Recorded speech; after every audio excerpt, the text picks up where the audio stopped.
मुख्यमंत्री नीतीश कुमार का एक वीडियो सोशल मीडिया पर इस वक्त काफी वायरल है, जहां पर वो एक कार्यक्रम में शिरकत करने के लिए पहुंचे थे और जब राष्ट्रीय गान हो रहा था तो वो अपने पास में खड़े प्रधान सचिव दीपक कुमार को बार बार टोक रहे थे और उनसे कुछ बात करने की कोशिश कर रहे थे। नीतीश कुमार जब दीपक कुमार को बार बार हाथ लगाकर टोक रहे थे तो उस दौरान दीपक कुमार बहुत असहज नजर आए और इशारों में नीतीश कुमार से सावधान की मुद्रा में खड़ा होने के लिए कह रहे थे। बावजूद इसके नीतीश उन्हें लगातार टोक रहे थे।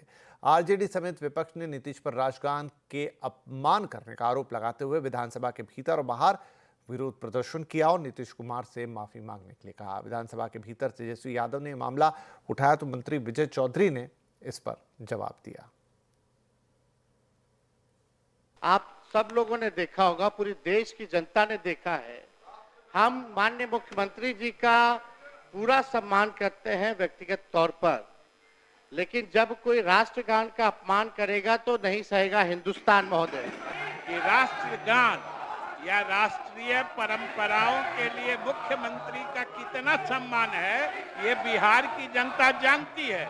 जबरदस्ती समझाने की जरूरत नहीं है।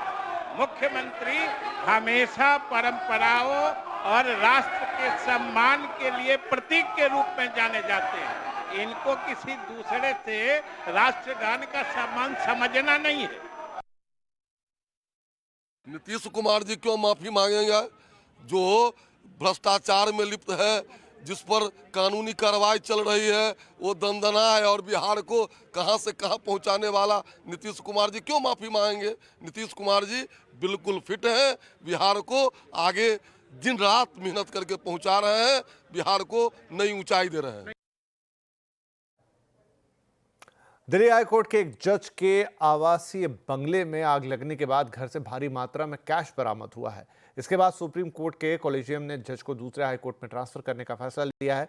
ज्यादा डिटेल के साथ है हमारे संवाददाता असीम मनचंदा। तो असीम, क्या है ये पूरा मामला और सुप्रीम कोर्ट ने क्या एक्शन लिया है इस पर?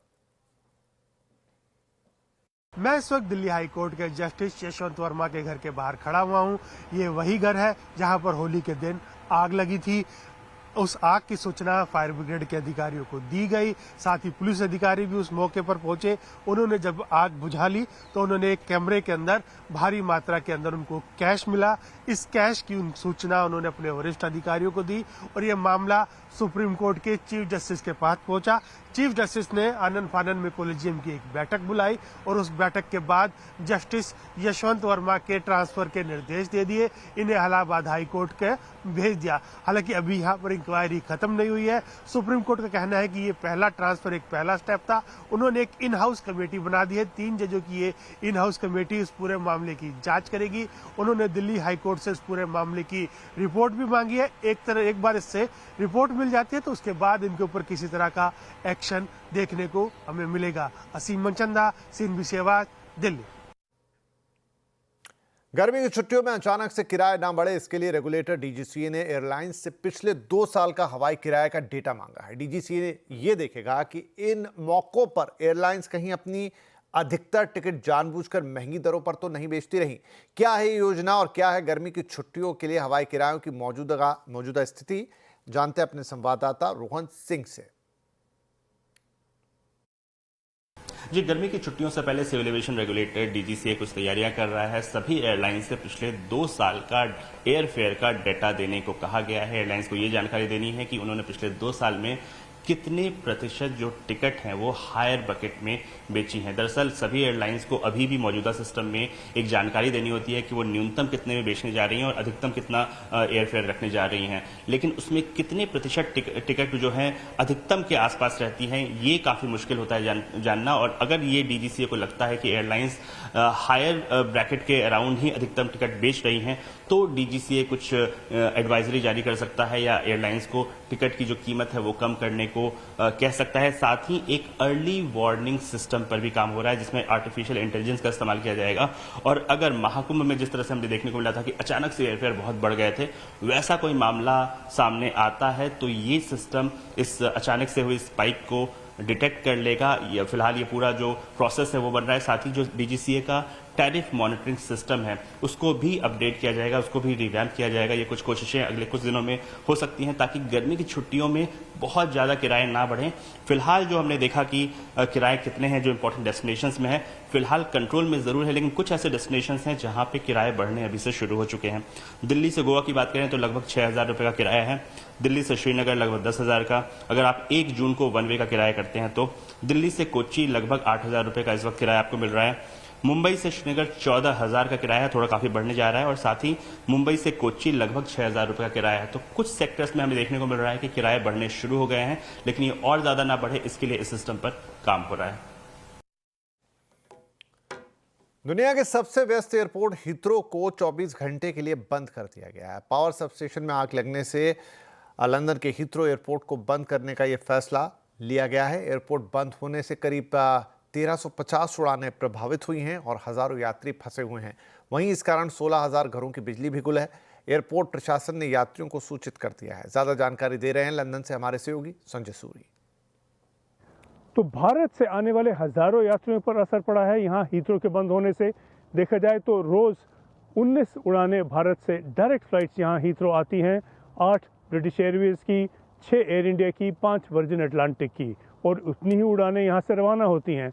और ये टोटल नहीं है क्योंकि बाकी एयरलाइन से भी लोग इनडायरेक्ट तौर पर यहाँ आते रहते हैं, जैसे एतिहाद हुआ, एमिरेट्स हुआ, लुफ्थांसा हुआ, कई अन्य इनडायरेक्ट रूट से आते हैं स्टॉप ओवर लेके रास्ते में, उन पर भी असर पड़ा है। तो कुल जो संख्या है बहुत ज़्यादा है, और ये तो सिर्फ हम भारतीयों की बात कर रहे हैं। देखा जाए तो 1350 लगभग फ्लाइट्स कैंसिल हो चुकी हैं। यहाँ डिपार्चर और अराइवल दोनों को देखा जाए तो इससे असर जो पड़ा है, आज तो पड़ा ही है क्योंकि आज सारा दिन एयरपोर्ट बंद रहेगा, लेकिन अगले कई दिनों में ये एयरपोर्ट बंद होने के कारण फ्लाइट्स पर असर पड़ेगा। हाईवे पर टोल का मकसद होता है सड़क बनाने की लागत वसूलना, लेकिन अक्सर इस लागत को पूरा हो जाने के बाद भी लोगों से कई सालों तक टोल वसूला जाता है। ऐसा ही हुआ गुरुग्राम जयपुर और दिल्ली गुरुग्राम हाईवे के मामले में। ज्यादा जानकारी के लिए बात करेंगे अपने संवाददाता रोहन सिंह से। रोहन, ये कोई नई बात नहीं है कि इस तरह के आरोप लगे कि टोल पर जो वसूली थी वो पूरी हो गई लेकिन फिर भी टोल वसूला जा रहा है। क्या है पूरा मामला? ये जानकारी संसद में एक सवाल के लिखित जवाब के दौरान सामने आई है। जो गुड़गांव जयपुर का रास्ता है वहां पर जो एक्सप्रेसवे है उसमें अब तक जो टोल कलेक्शन हुआ है वो उसकी जो लागत है और जो मेंटेनेंस का कॉस्ट है उसके मुकाबले लगभग 50% ज़्यादा है। जो जानकारी मिली है उसके मुताबिक इस प्रोजेक्ट में लगभग 6,430 करोड़ रुपए का खर्च आया था और मेंटेनेंस मिला की ये बात की जा रही है, जबकि जो अब तक टोल वसूले गए हैं वो 9,218 करोड़ रुपए, यानी लगभग 50% ज़्यादा। ठीक इसी तरह का एक मामला जो दिल्ली गुड़गांव एक्सप्रेसवे है उसमें भी है। 9% ज़्यादा कलेक्शन हुआ है टोल लागत के मुकाबले। जो लागत आई है 2,489 करोड़ रुपए की लागत थी, लेकिन जो अब तक वसूले जा चुके हैं ये 2,775 करोड़ रुपए है। ये जो जानकारी सामने आई, एक सांसद हनुमान बेनीवाल है, उन्होंने ये प्रश्न उठाया था जिसके जवाब में सड़क परिवहन मंत्री नितिन गडकरी ने ये जानकारी दी। और इसमें यह भी जानकारी सामने आई कि ये जो दोनों प्रोजेक्ट है प्राइवेट पार्टीज ने बनाया था बीओटी मॉडल के तहत, लेकिन बाद में इसे एनएचएआई को ट्रांसफर किया गया था और एनएचएआई अब भी लगातार इसमें टोल जो है लगातार कलेक्ट की जा रही है, जबकि जो लागत है वो वसूली जा चुकी है। पिछले कुछ ऐसे मामले जरूर सामने आए हैं जहां पर अदालतों ने हस्तक्षेप किया है और ऐसे प्रोजेक्ट्स में जहां जो लागत पूरी हो जा चुकी है वहां टोल कलेक्शन बंद हुआ चुका है। लेकिन जो एनएचएआई के अधिकारियों से हमारी बातचीत हुई उनके मुताबिक जो टोल कलेक्ट किया था उसके बाकी भी फैक्टर्स होते हैं, मतलब उसका इस्तेमाल बाकी प्रोजेक्ट्स में भी किया जाता है और जो जमीन अधिग्रहण का कॉस्ट है वो इसमें शामिल नहीं होता है टोल के लिए। लेकिन कई सारे ऐसे मामले आए हैं जिससे जहां इससे पहले लोगों के विरोध के बाद या फिर अदालतों के हस्तक्षेप के बाद ऐसे मामलों में जो टोल कलेक्शन है वो रोका गया है। इस तरह के कई मामले आप सही कह रहे हैं देश में। फिलहाल बहुत बहुत शुक्रिया इस अपडेट के लिए।